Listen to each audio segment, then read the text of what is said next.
La aventura de la inquilina del velo. Si se piensa en que Holmes permaneció ejerciendo activamente su profesión por espacio de 20 años y que durante 17 de ellos se me permitió cooperar con él y llevar el registro de sus hazañas, se comprenderá fácilmente que dispongo de una gran masa de material. Mi problema ha consistido siempre en elegir, no en descubrir. Aquí tengo la larga hilera de agendas anuales que ocupan un estante, y ahí tengo también las cajas llenas de documentos que constituyen una verdadera cantera para quien quiera dedicarse a estudiar no solo hechos criminales, sino los escándalos sociales y gubernamentales de la última etapa de la era victoriana.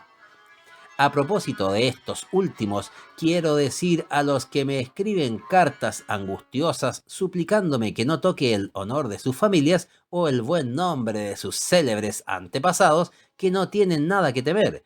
La discreción y el elevado sentido del honor profesional que siempre distinguieron a mi amigo siguen actuando sobre mí en la tarea de seleccionar estas memorias, y jamás será traicionada ninguna confidencia.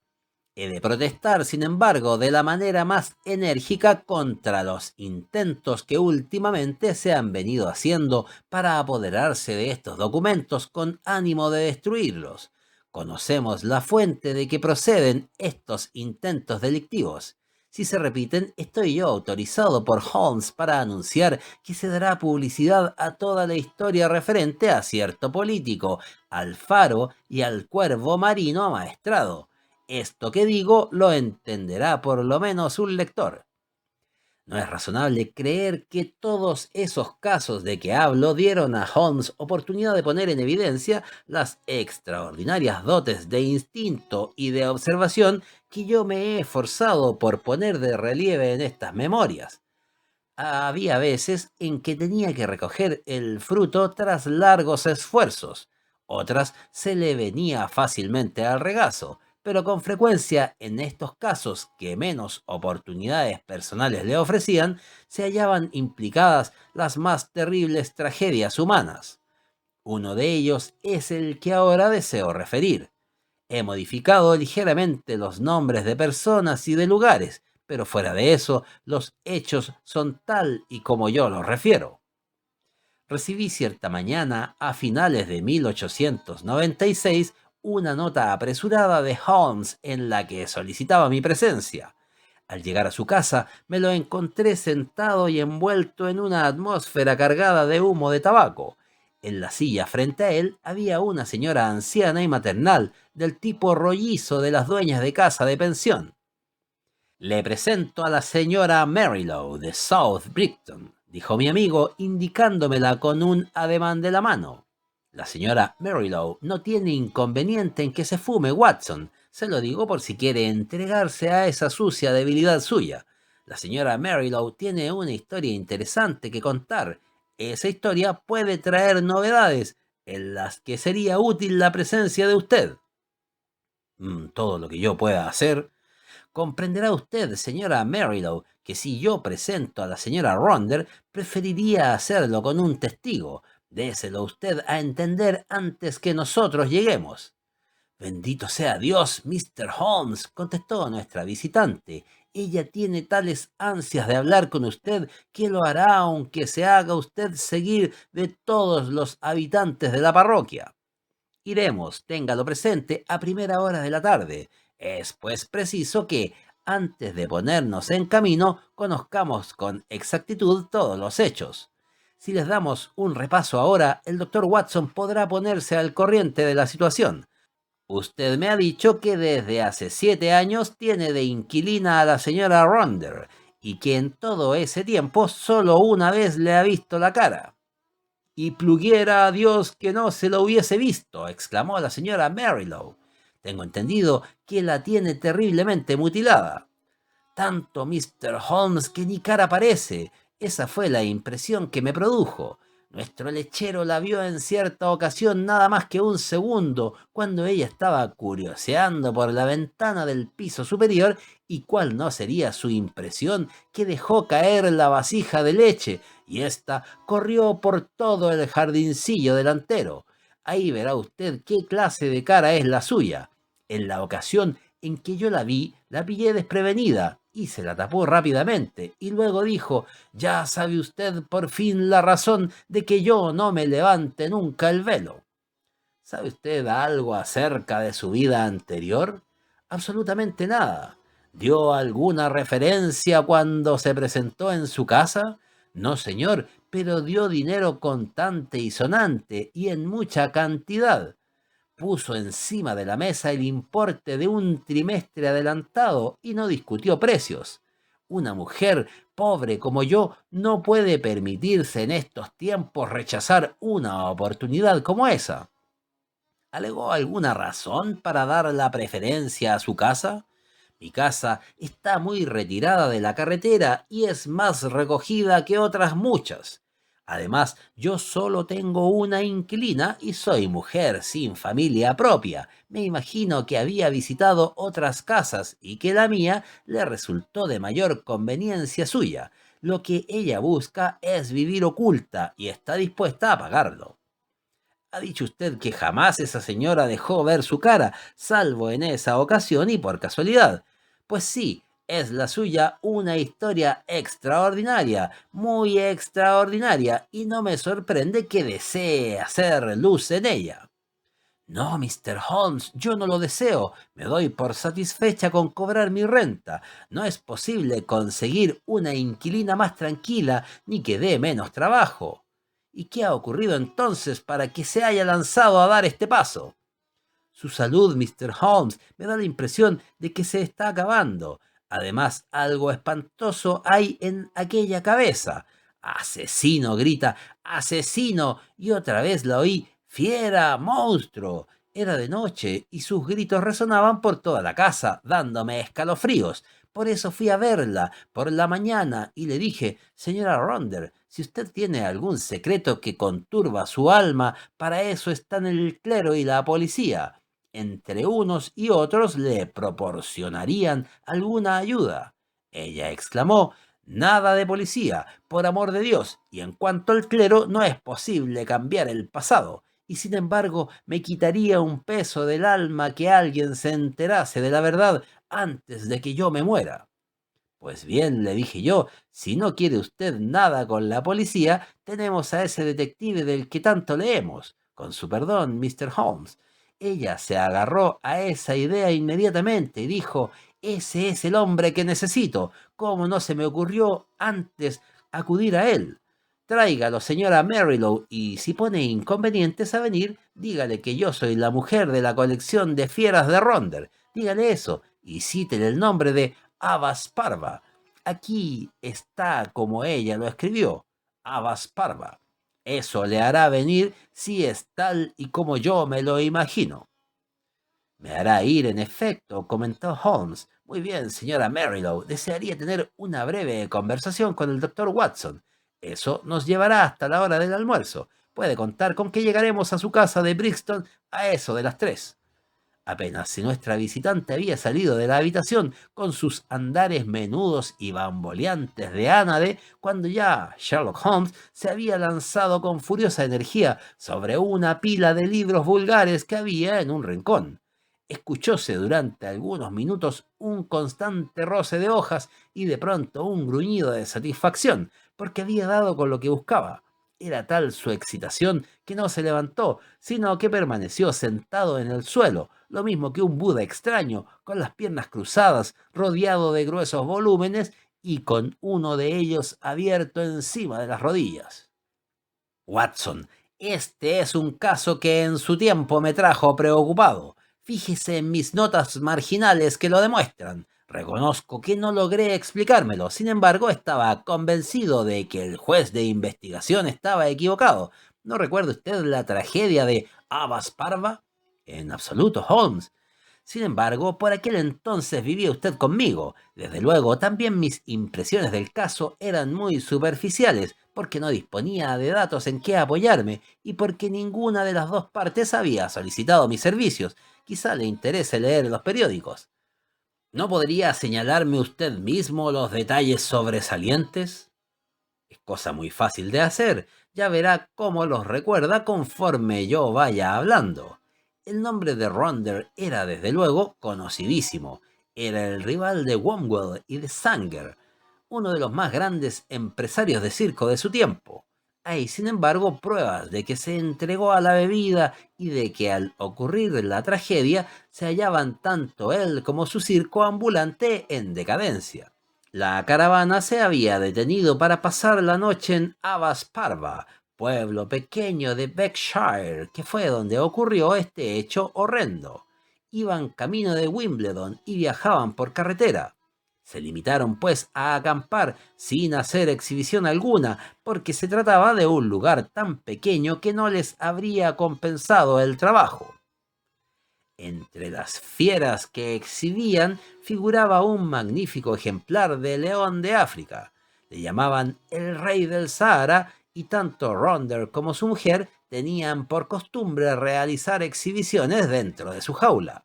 Ahí tiene una foto de la escena. Verá por ella que Ronder era un cerdo corpulento y su esposa una espléndida mujer.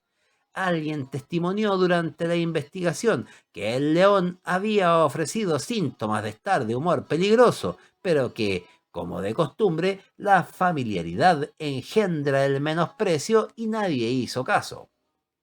Era cosa corriente que Ronder o su esposa diesen de comer al león por la noche.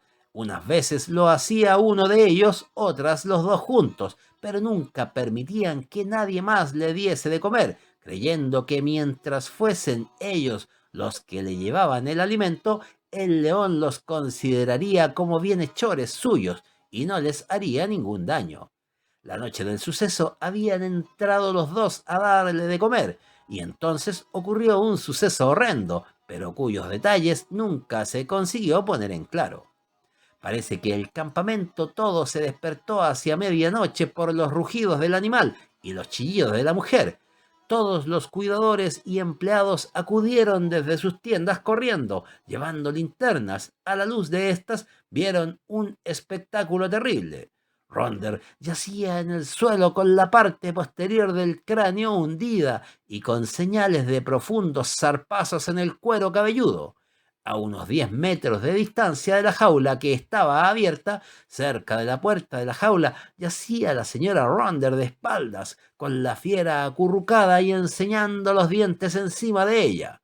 Le había destrozado la cara de tal manera que no se creyó que sobreviviera.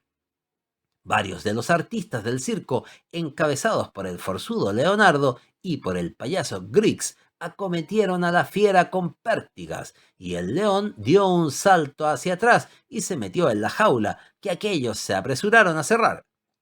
Nadie supo cómo había quedado abierta. Se llegó a la suposición de que la pareja había intentado entrar en la jaula, pero que, en el instante en que fueron corridos los cierres de la puerta, el animal se lanzó sobre ellos de un salto. Ningún otro detalle de interés apareció en la investigación, fuera de que la mujer, en el delirio de sus atroces dolores, no cesaba de gritar «¡Cobarde! ¡Cobarde!» cuando la conducían al carromato en que vivían. Transcurrieron 6 meses antes de que ella pudiera prestar declaración, pero se cumplieron debidamente todos los trámites y el veredicto del jurado del juez de instrucción fue de muerte sobrevenida por una desgracia. ¿Había otra alternativa?, pregunté yo. Tiene usted razón de hacer esa pregunta. Sin embargo, había un par de detalles que trajeron desasosiego a Edmunds de la policía de Berkshire. Magnífico muchacho, el tal Edmunds. Más adelante lo destinaron a Allahabad. Gracias a él me puse en contacto con el asunto, porque se dejó caer por aquí y fumamos un par de pipas hablando del mismo. Era un individuo delgado y de pelo rubio. Exactamente, tenía la seguridad de que descubriría usted su pista inmediatamente. ¿Y qué fue lo que le preocupaba? La verdad es que nos preocupó a los dos. Resultaba endiabladamente difícil reconstruir el hecho. Mírelo desde el punto de vista del león. Se ve en libertad. ¿Y qué hace entonces? Da media docena de saltos hacia adelante para ir a caer sobre Ronder. Este se da media vuelta para huir, puesto que las señales de los zarpazos las tenía en la parte posterior de la cabeza, pero el león le derriba. Entonces, en vez de dar otro salto y escapar, se vuelve hacia la mujer, que estaba cerca de la jaula, la derriba de espaldas y le mastica la cara. Por otro lado, los gritos de la mujer parecían dar a entender que el marido le había fallado de una u otra manera. ¿Qué pudo hacer el pobre hombre para socorrerla? ¿No ve usted la dificultad? Desde luego. Pero había algo más que se me ocurre a mí ahora que vuelvo a repasar el asunto. Algunas de las personas declararon que, coincidiendo con los rugidos del león y con los chillidos de la mujer, se oyeron gritos de terror que daba un hombre. Serían de Ronder, sin duda. Difícilmente podía gritar si estaba con el cráneo destrozado. Dos testigos, por lo menos, se refieren a gritos de un hombre mezclados con los de una mujer. Yo creo que para entonces estaría gritando el campamento entero. Por lo que se refiere a los demás puntos, creo que podría apuntar una solución. La tomaré muy a gusto en consideración, vamos. Cuando el león se vio en libertad, él y ella estaban juntos a 10 metros de la jaula. Ronder se dio media vuelta y fue derribado. La mujer concibió la idea de meterse dentro de la jaula y de cerrar la puerta. Era aquel su único refugio. Se lanzó a ponerla en práctica, pero cuando ya llegaba a la puerta, la fiera saltó sobre ella y la derribó. La mujer, irritada contra su marido porque al huir la fiera se había enfurecido, si ambos le hubiesen hecho frente, quizá lo hubiesen obligado a retroceder. De ahí sus estentorios gritos de ¡cobarde!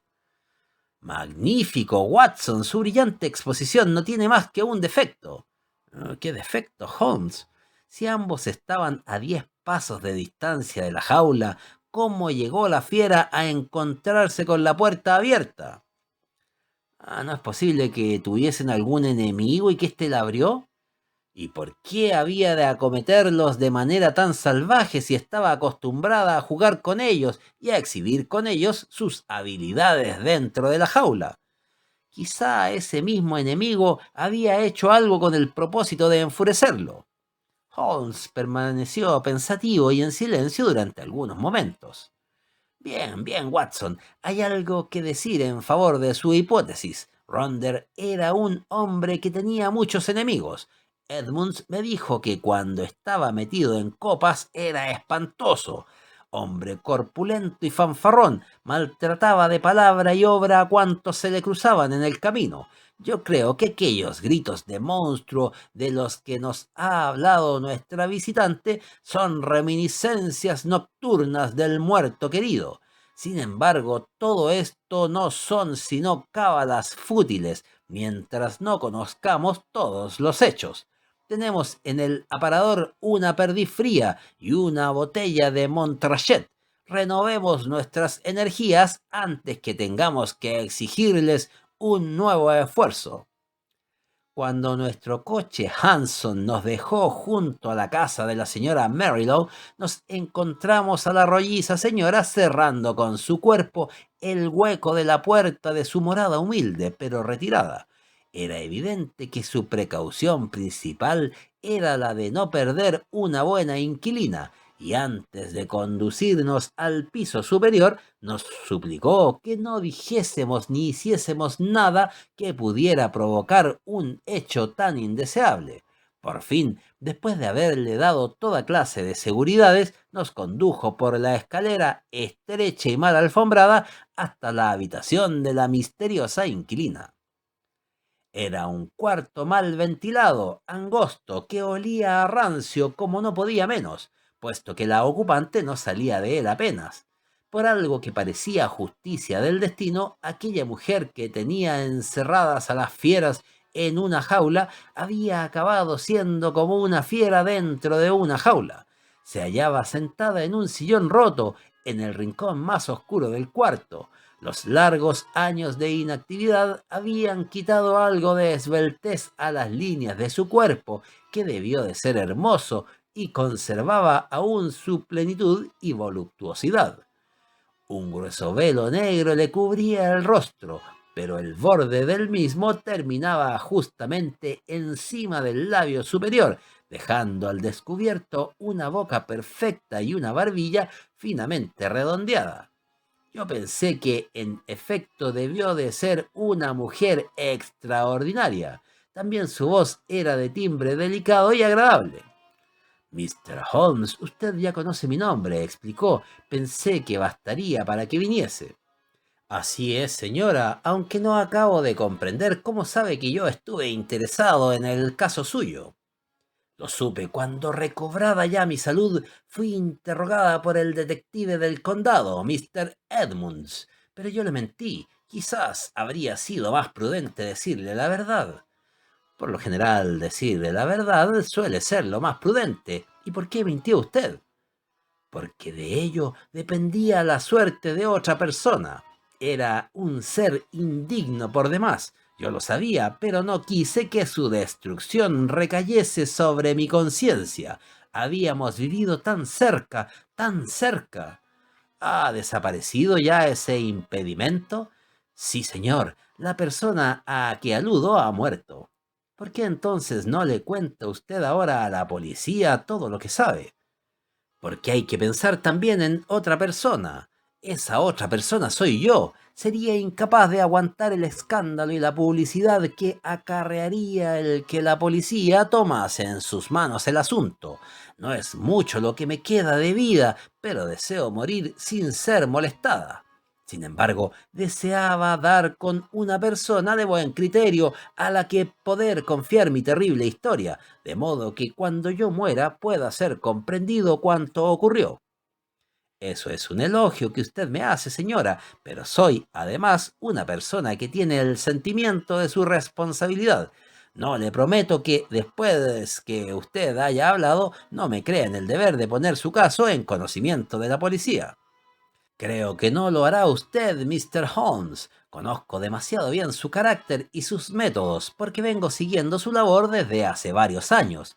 El único placer que me ha dejado el destino es el de la lectura, y pocas cosas de las que ocurren por el mundo se me pasan inadvertidas. En todo caso, estoy dispuesta a correr el riesgo del empleo que usted pudiera hacer de mi tragedia.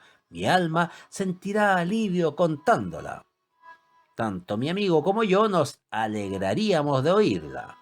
La mujer se levantó y sacó de un cajón la fotografía de un hombre. Saltaba a la vista que se trataba de un acróbata profesional de magnífica conformación física. Estaba retratado con sus poderosos brazos cruzados delante del arqueado pecho y con una sonrisa que asomaba por entre sus tupidos bigotes, la sonrisa engreída del hombre conquistador de mujeres. Es Leonardo, nos dijo. Leonardo, el forzudo que prestó declaración, el mismo, y este otro es mi marido. Era una cara espantosa, la cara de un cerdo humano, o más bien de un jabalí formidable en su bestialidad. Era fácil imaginarse aquella boca repugnante, rechinando y echando espumarajos en sus momentos de rabia, y aquellos ojillos malignos proyectando sus ruindades sobre todo lo que miraban. Rufián, fanfarrón, bestia, todo eso estaba escrito en aquel rostro de gruesa mandíbula. Estos dos retratos les ayudarán, caballeros, a comprender esta historia. Cuando yo tenía 10 años, era ya una muchacha de circo, educada en el aserrín de la pista y que saltaba por el aro. Cuando me convertí en mujer, se enamoró de mí este hombre, si a su lascivia se le puede dar el nombre de amor. En un mal momento me casé con él. Desde ese día viví en un infierno y él fue el demonio que me atormentó. No había una sola persona en toda la compañía que no supiese cómo me trataba. Me abandonó para ir con otras. Si yo me quejaba, solía atarme y me azotaba con su fusta de montar. Todos me compadecían y todos le odiaban, pero ¿qué podían hacer? Desde el primero hasta el último le temían, porque era terrible en todo momento, pero llegaba a sanguinario siempre que estaba borracho. Una y otra vez fue condenado por agresión y por crueldades con los animales, pero tenía dinero abundante y le importaban muy poco las multas. Los mejores artistas nos abandonaron y el espectáculo empezó a ir cuesta abajo. Únicamente Leonardo y yo lo sosteníamos con la ayuda del pequeño Jimmy Griggs, el payaso. Este pobre hombre no tenía muchos motivos para estar de buen humor, pero se esforzaba cuanto podía en evitar que todo se derrumbase. Leonardo entró entonces cada vez más íntimamente en mi vida. Ya han visto ustedes cómo era físicamente. Ahora sé cuán pobre era el espíritu encerrado en un cuerpo tan magnífico, pero comparado con mi marido parecía algo así como el ángel Gabriel. Me compadeció y me ayudó hasta que nuestra intimidad se convirtió en amor, un amor profundo, profundísimo, apasionado, con el que yo había soñado siempre, pero que nunca esperé sentir. Mi marido lo sospechó, pero yo creo que tenía tanto de cobarde como de bravucón, y que Leonardo era el único hombre al que temía. Se vengó a su manera, atormentándome cada vez más. Una noche mis gritos trajeron a Leonardo hasta la puerta de nuestro carromato. Aquella vez bordeamos la tragedia y mi amante y yo no tardamos en comprender que no era posible evitarla. Mi marido no tenía derecho a vivir. Planeamos su muerte. Leonardo era hombre de cerebro astuto y calculador. Fue él quien lo planeó todo. No lo digo para censurarle, porque yo estaba dispuesta a acompañarle hasta la última pulgada del camino, pero yo no habría tenido jamás el ingenio necesario para trazar aquel plan. Preparamos una clava. Fue Leonardo quien la fabricó y en la cabeza de la misma, hecha de plomo, aseguramos 5 largas uñas de acero con las puntas fuera y de la misma anchura de la garra del león. Daríamos con ella a mi marido el golpe de muerte, pero por las señales que quedarían haríamos pensar a todos que se la había producido el león, al que dejaríamos libre. La noche estaba negra como la pez cuando mi marido y yo marchamos, según era nuestra costumbre, a dar de comer a la fiera. Llevábamos la carne cruda en un cubo de zinc. Leonardo estaba al acecho detrás de la esquina del gran carromato, junto al cual teníamos que pasar antes de llegar a la jaula. Actuó con retraso, cruzamos por delante de él sin que descargase el golpe, pero nos siguió de puntillas y yo oí el crujido que produjo la clava al destrozar el cráneo. Fue un ruido que hizo dar un vuelco de alegría a mi corazón. Corrí hacia adelante y solté el cierre que sujetaba la puerta de la gran jaula del león. Y entonces ocurrió una cosa terrible. Quizás esté usted enterado de lo rápidos que son estos animales para recibir el rastro de la sangre humana y cómo ésta los excita. Algún instinto extraño debió de hacer barruntar al león que un ser humano había muerto. Al descorrer yo el cerrojo, saltó y se me vino encima en un segundo. Leonardo pudo salvarme. Si él se hubiese abalanzado sobre el león y le hubiese golpeado con la masa, habría podido hacerle retroceder, pero se acobardó. Le oí gritar aterrorizado y le vi darse media vuelta y huir. En el mismo instante sentí en mi carne los dientes del león. Ya su aliento abrasador y sucio me había envenenado y apenas si experimenté sensación alguna de dolor. Intenté apartar con las palmas de mis manos las tremendas fauces manchadas de sangre y que lanzaban un vaho hirviente y grité pidiendo socorro. Tuve la sensación de que todo el campamento se ponía en movimiento y conservo el confuso recuerdo de que un grupo de hombres compuesto por Leonardo, Griggs y otros me sacaron de debajo de las zarpas de la fiera. Ese fue Mr. Holmes, por espacio de muchos meses fatigosos, el último de mis recuerdos. Cuando recobré la razón y me vi en el espejo, maldije al león. ¡Oh, cómo lo maldije! No porque había destrozado mi hermosura, sino por no haberme arrancado la vida. Solo un deseo tenía Mr. Holmes y contaba con dinero suficiente para satisfacerlo. Este deseo era el de cubrirme el rostro de manera que nadie pudiera verlo y vivir donde nadie de cuantos yo había conocido pudieran encontrarme. Eso era lo único que ya me restaba por hacer, y eso es lo que he venido haciendo, convertida en un pobre animal que se ha arrastrado hasta dentro de un agujero para morir. Así es como acaba su vida Eugenia Ronder. Permanecimos sentados en silencio un rato cuando ya la desdichada mujer había acabado de relatar su historia. De pronto, Holmes extendió su largo brazo y palmoteó en la mano a la mujer con una expresión de simpatía, como rara vez yo la había visto exteriorizar. Pobre muchacha, decía, los manejos del destino son en verdad difíciles de comprender. Si no existe alguna compensación en el más allá, entonces el mundo no es sino una broma cruel. ¿Y qué fue del tal Leonardo?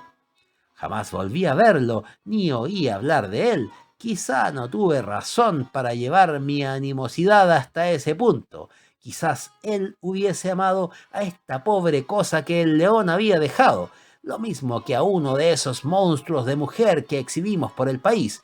Pero no se puede hacer tan fácilmente a un lado el amor de una mujer. Aquel hombre me había dejado entre las garras de la fiera, me había abandonado en el momento de peligro. Sin embargo, no pude decidirme a entregarlo a la horca. Mi suerte me tenía sin cuidado. ¿Qué podía ser más angustioso que mi vida actual? Pero me interpuse entre Leonardo y su destino. ¿Y ha muerto ya? Se ahogó el mes pasado mientras se bañaba cerca de Margat.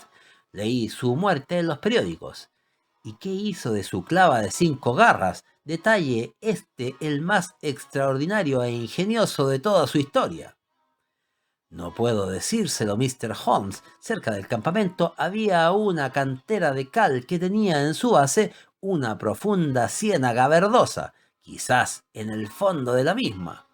Bien, la cosa tiene ya poca importancia. El caso ha quedado concluso. Nos habíamos puesto en pie para retirarnos, pero algo observó Holmes en la voz de la mujer que atrajo su atención. Volvióse rápidamente hacia ella. Su vida no le pertenece, le dijo. No atente contra ella. ¿Qué utilidad tiene para nadie? ¿Qué sabe usted? El sufrir con paciencia constituye por sí mismo la más preciosa de las lecciones que se pueden dar a un mundo impaciente. La contestación de la mujer fue espantosa. Se levantó el velo y avanzó hasta que le dio la luz de lleno y dijo: "A ver si es usted capaz de aguantar esto". Era una cosa horrible. No existen palabras para describir la conformación de una cara cuando ésta ha dejado de serlo. Los dos ojos oscuros, hermosos y llenos de vida, que miraban desde aquella ruina cartilaginosa, realzaban aún más lo horrendo de semejante visión. Holmes alzó las manos en ademán de compasión y de protesta, y los dos juntos abandonamos el cuarto. 2 días después fui a visitar a mi amigo, y este me señaló con cierto orgullo una pequeña botella que había encima de la repisa de la chimenea. La cogí en la mano, tenía una etiqueta roja de veneno. Al abrirla se esparció un agradable olor de almendras. ¿Ácido prúsico?, le pregunté. Exactamente, me ha llegado por el correo. Le envío a usted mi tentación. Seguiré su consejo. Eso decía el mensaje. Creo, Watson, que podemos adivinar el nombre de la valerosa mujer que lo ha enviado.